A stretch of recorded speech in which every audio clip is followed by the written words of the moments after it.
Muy buenas tardes a todos. Esto es Soul Science. Soy Rogelio Santanash, docente de la Universidad Autónoma de Chiriquí, en Panamá.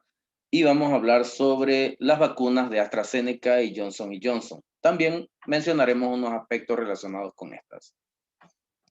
Eh, Desde hace un par de meses se comenzaron a reportar algunos eventos de tromboembolismo en pacientes que habían sido vacunados con la vacuna de AstraZeneca.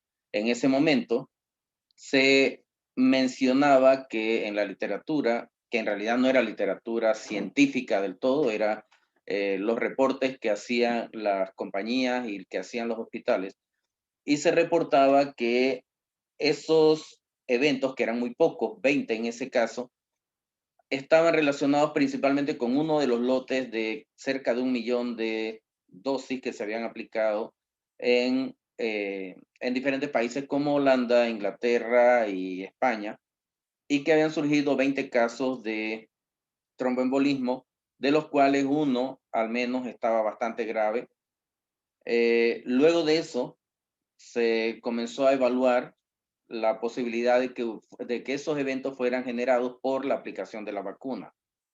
En esos días, el Comité para la Evaluación de Farmacovigilancia Europea mandó una comisión.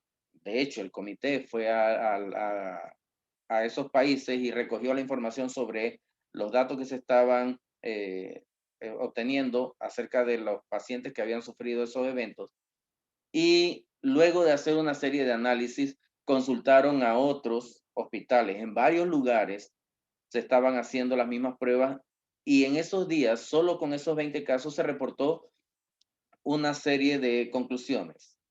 Entre ellas, por ejemplo, se evaluaba el riesgo-beneficio con respecto a la posibilidad de que el riesgo fuera sufrir los trastornos tromboembolíticos de los que hablaban, de tromboembolismo de los que hablaban, contra la posibilidad de morir por la enfermedad de COVID si no se vacunaban. Entonces, al contrapesar eso, se llegó a la conclusión de que el riesgo-beneficio iba en favor de continuar las vacunaciones.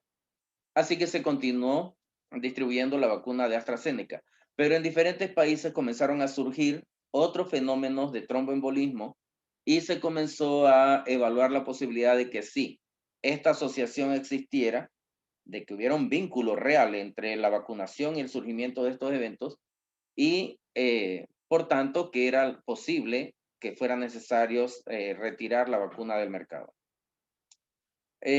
Para comenzar, vamos a revisar brevemente lo que es un tromboembolismo. Básicamente, recordemos que eh, cuando se forma un coágulo, puede formarse en un sitio determinado, pero este puede, que es un taponcito de sangre, el coágulo es un taponcito de sangre que debe sellar una herida, o a veces forma por otras razones, pero básicamente debe sellar una herida. Ese coágulo a veces puede desprenderse y moverse a alguna parte.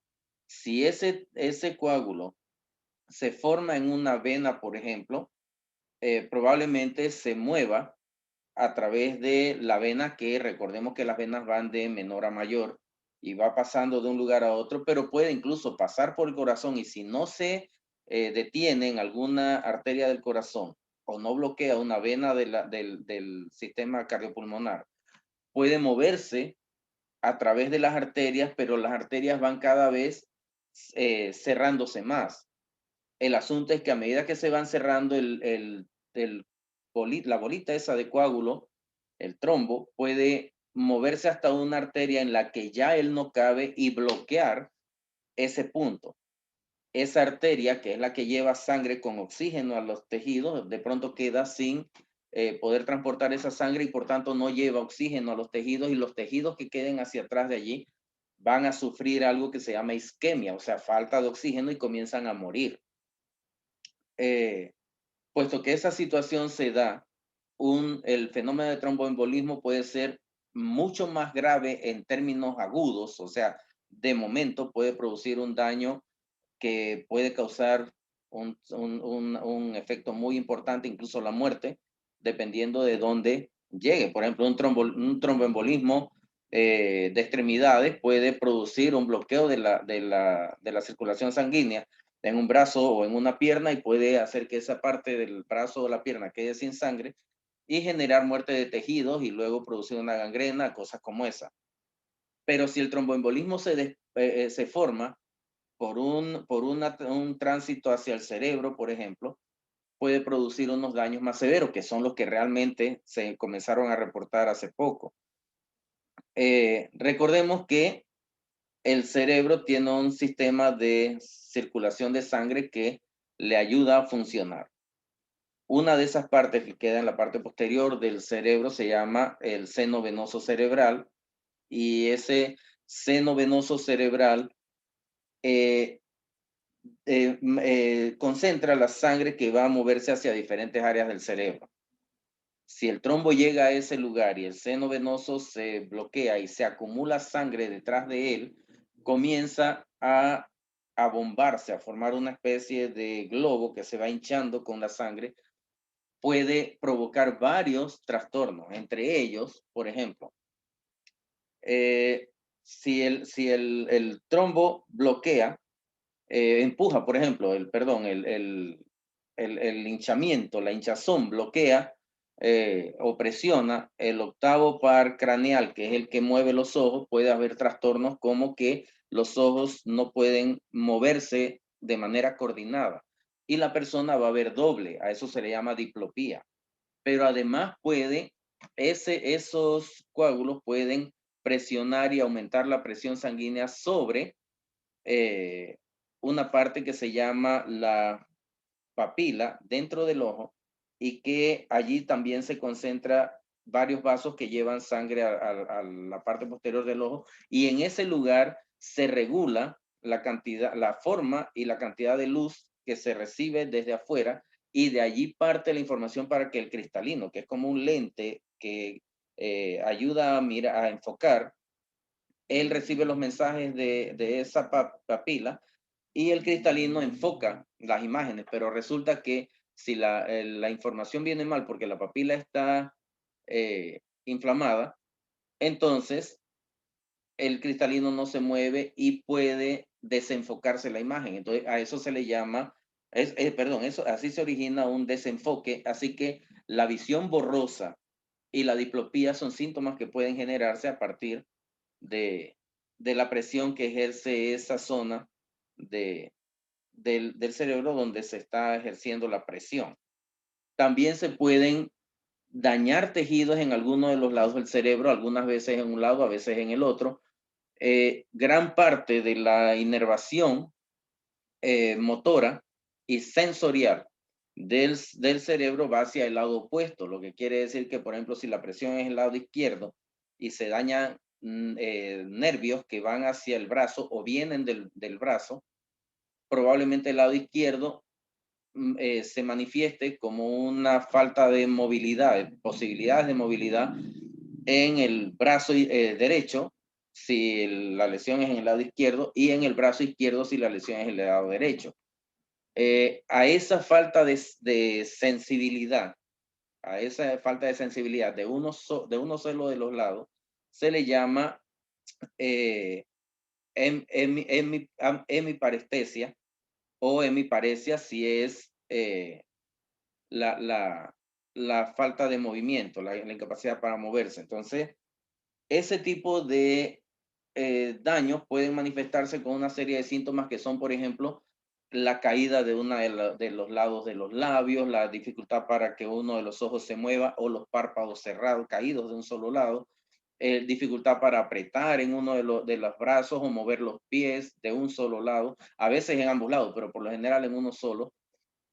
Ese tipo de síntomas, hemiparesia, diplopía, visión borrosa, son síntomas que van indicando, signos y síntomas que van indicando que la persona que fue vacunada sufrió un tromboembolismo, ¿ya? Algunas veces las lesiones pueden darse en otras áreas. Bueno, en la página de la OMS, para que aquellos que vayan a revisar la página de la OMS van a encontrar que hay dos términos que están un poquito, creo que la persona que lo transcribió, que lo pasó a la página, no estaba bien, bien coordinada con los médicos que lo orientaron. Y hay una parte donde dice trombopenia, en realidad la palabra es trombocitopenia, no la han corregido hace mucho tiempo, tiene desde el 18 de marzo está así. Espero que pronto la corrijan, alguien les dirá de pronto que la corrijan. Yo no creo que la OMS esté viendo este canal, así que no creo que sea por eso, alguien allá les dirá.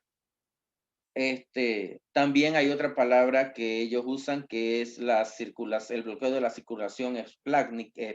Ellos dicen esplénica. La circulación esplénica es la circulación de sangre que va al vaso. La circulación que va a las vísceras se llama esplénica. Allá dice esplénica. Así que cuando lean la página del OMS, solo tengan presente que esos dos términos están, deben corregirlos allá. Ellos lo corregirán en el momento que se darán cuenta.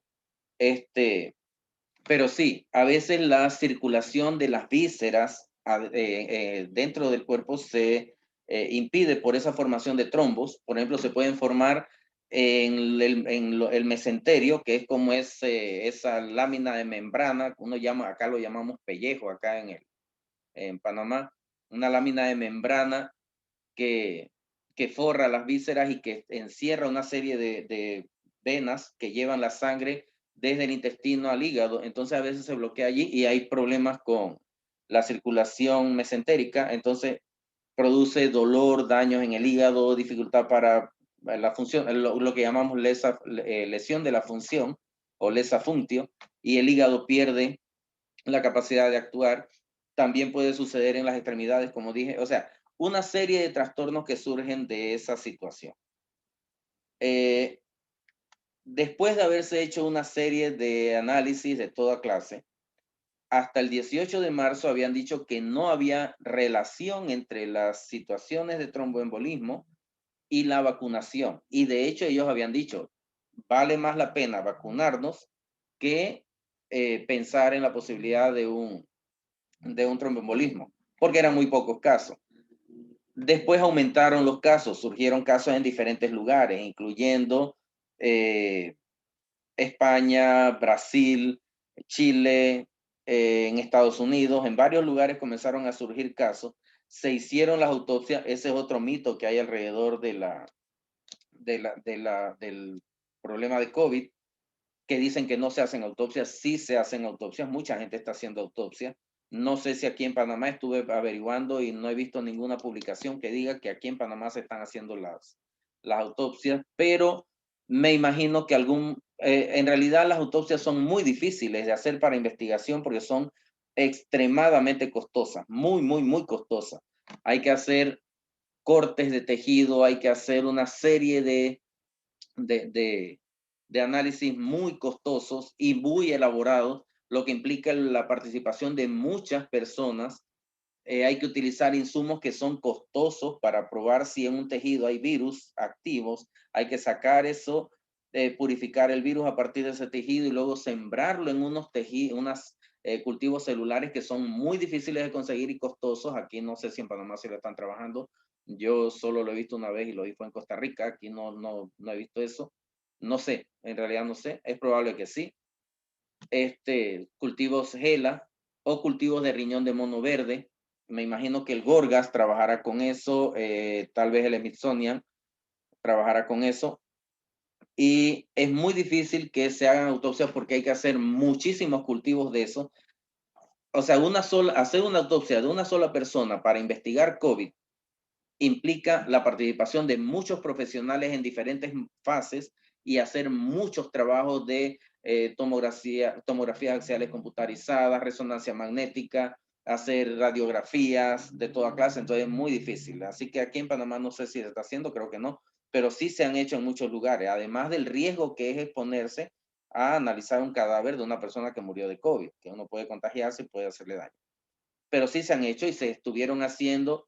Así que se determinó que en las personas que habían sido vacunadas con las vacunas de AstraZeneca y de pronto surge también la vacuna de Johnson y Johnson, que también utiliza un adenovirus, en ambos casos se presentan una serie de trastornos de tromboembolismo. Esos eventos de tromboembolismo afectan principalmente, los que se han evaluado, afectan principalmente al seno venoso cerebral, provocando las funciones neurológicas, trastornos de las funciones neurológicas como las que hablamos hace un rato.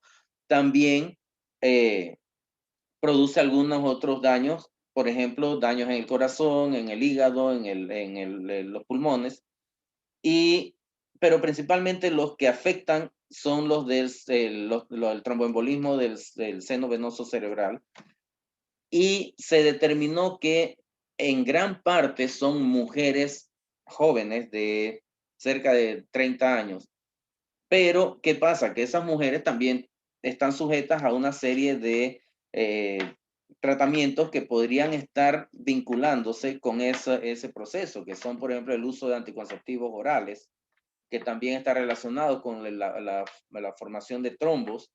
Así que habría que tomar en cuenta eso para el análisis. Entonces, sigue manteniéndose la idea de que primero, en comparación con los millones, que creo que van de cerca de 25 millones de personas vacunadas con AstraZeneca y creo que 10 millones de personas vacunadas con Johnson Johnson, cuando se hizo el estudio, de todos modos, se mantenía un nivel extremadamente bajo de, de eventos de tromboembolismo con respecto a la posibilidad de que haya hospitalización de personas con gravedad o casos letales, casos de muerte.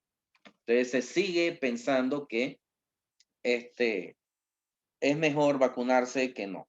Aunque resulta que ahora, hace el 14 de este mes, el 14 de abril, resulta que Estados Unidos de pronto retira completamente la vacuna del sistema sanitario para continuar estudios, y hay países como Holanda, creo que canceló definitivamente las vacunaciones. Asimismo están pensando los otros países con AstraZeneca y lo mismo con Johnson Johnson. Pero también otro punto que hay que tomar en cuenta es que la vacuna Moderna y Pfizer no han tenido ningún efecto. No se ha reportado ningún caso con ellos. Habría que ver qué sucedió con esas otras dos vacunas, hacer los estudios y ver qué pasó a fin de determinarlo. Habría que esperar resultados de las vacunaciones que desarrolla el grupo de Rusia con la vacuna del Instituto Gamaleya, que también utiliza un adenovirus, pero ellos utilizan un sistema Sputnik, que es un tipo de viroide, un viroide como parecido a un virus, pero mucho más simple, mucho más pequeño, que se inserta dentro de otro virus. Entonces ellos están usando un sistema Sputnik para la de ellos. Habría que ver cuál es el efecto que tiene. No se ha reportado nada hasta ahora. Hay que esperar que ellos reporten a ver si no ha habido caso de tromboembolismo o algún otro efecto adverso peor o más leve. Y habría que ver cuáles son los resultados. Lo que quiere decir que en realidad aquí en Panamá, en el caso de AstraZeneca, se habían vacunado 25 millones de personas. Hubo, hasta donde se supo, hasta hace un par de días, que fue cuando leí el último trabajo, habían 3 muertos, 3 personas, 3 fallecidos, que lógico que nadie quiere que nadie se muera.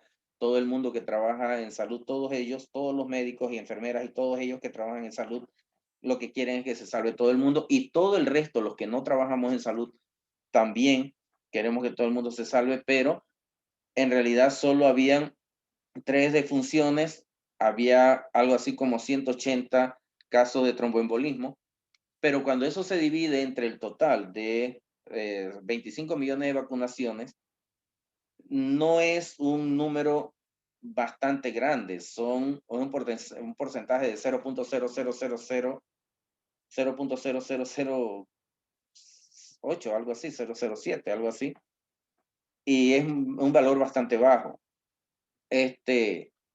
Mientras que el número de enfermos y muertos en 25 millones de personas por COVID, si no se hubiesen vacunado, habría sido mucho más elevado y mucho más costoso para los sistemas sanitarios y mucho más estresante para todos los que trabajan en salud. Entonces, se sigue pensando que habría sido una buena opción seguir vacunándose, pero De todos modos, se cuenta con las otras vacunas y hasta que no se hagan los estudios completos de esto, mejor mantener AstraZeneca y Moderna a un lado, esperando a tener información y continuar las vacunaciones, porque entonces ya se sabría quiénes son las personas susceptibles. Podría ser que hay un grupo susceptible y hay un grupo que no, o que, por ejemplo, el tratamiento simultáneo con otros medicamentos es el que está provocando eso, y que esos grupos que han sufrido los tromboembolismos es porque están tratándose con otros medicamentos. Entonces, a las personas que se vacunen con esas vacunas, se les pediría que no usen esos medicamentos o que esas personas utilicen otra marca. Eso es. Entonces, habría que esperar. Ahora, con respecto a lo que llaman la cepa brasileña, sí estamos en una situación bastante delicada. La cepa lo que llaman la cepa brasileña, que no es una cepa en realidad, es una variedad, pero se le llama cepa cuando producen un trastorno, una patología, se llama, una patología eh, con suficiente diferencia de lo que la produce la original, y cuando la patogenia implica una serie de pasos diferentes. Patogenia es el daño que produce directamente a los tejidos y a las células, mientras que la patología es los efectos que se producen a partir de esos daños. Eh, entonces, la patogenia de este virus implica el daño a los neumocitos, daño a las células endoteliales y la generación de la tormenta de citocina. Eso es básicamente la patogenia. La patología implica la coagulación intravascular diseminada, el distrés respiratorio, una serie de efectos más grandes. Entonces, se mide con una serie de pruebas de laboratorio, incluyendo, por ejemplo, el dímero D, que es tiene que ver con la coagulación, el número de plaquetas, etcétera. El caso es que esta cepa es capaz de producir los mismos efectos, pero con mucho más rápido y con levemente mayor intensidad, porque tiene una mayor afinidad con los receptores de las células. Ya cómo está formado eso, ya lo expliqué en otros videos, y es más, hice 2 videos en los que explicaba por qué se favorece las variedades más virulentas o más transmisibles cuando la población se hace eh, mucho menos cuidadosa. O sea, entre menos cuidadosos somos y más rápido se transmiten la enfermedad unos a otros, o nos transmitimos la enfermedad unos a otros, mayor es la virulencia y mayor es la transmisibilidad. Se selecciona, eso se llama selección natural, es simple evolución, y las cepas más virulentas van cobrando fuerza, que eso es lo que está pasando. Surgen cepas que son más fuertes, más virulentas, y esas van cobrando eh, fuerza dentro de la población, van cobrando proporcionalidad, mientras que las otras van cada vez bajando. Ahora, la diferencia es que esta no está produciendo un mayor número de muertos o de hospitalizaciones entre las personas de más edad. Está aumentando el número de muertos y hospitalizaciones entre las personas jóvenes. Hay jóvenes de 25, 30 años que están muriendo por esta nueva variedad, la variedad P1, que es la que viene de Brasil. Entonces, hay que mantenerse cuidándose. Ahora, ¿por qué aquí en Panamá tenemos una diferencia con respecto a esos países? Recuerden que en los países europeos y en Brasil y en algunos otros países, la liberación del confinamiento implicó la liberación de todas las medidas obligatorias. Ellos dejaron de usar las mascarillas, abrieron todos los restaurantes y las zonas de reunión, centros deportivos, discotecas, etcétera, y la gente llegaba sin mascarilla y se mezclaba. Lógico que las olas eran muy, muy fuertes. Aquí en Panamá se liberaron los confinamientos, pero se mantienen las medidas obligatorias, como algunos tipos de negocios cerrados, el uso de mascarilla. Hemos seguido usando el gel alcoholado y los rocíos de alcohol. Eso nos ha mantenido bastante protegidos, pero la juventud, hablamos de la gente de 15 a 30 años, todavía no ha cobrado la conciencia de que ellos ahora son un objetivo bastante marcado del virus. Así que ahora deben aumentar los cuidados ellos, que antes no se cuidaban porque ellos no se enfermaban y los que se enfermaban eran los viejos. Resulta que ahora ellos deben cuidarse. Esperemos que cobren conciencia rápidamente, por eso hago estos videos como los estoy haciendo, igual que lo está haciendo mucha gente, para orientar a la población y que se cuiden. Espero haber explicado lo más posible y de una manera comprensible. Cualquier cosa, estoy a la orden. Pueden escribirme, llamarme o escribir en las redes sociales, en WhatsApp, etcétera. Nos vemos. Que la pasen muy bien todos. Cuídense mucho.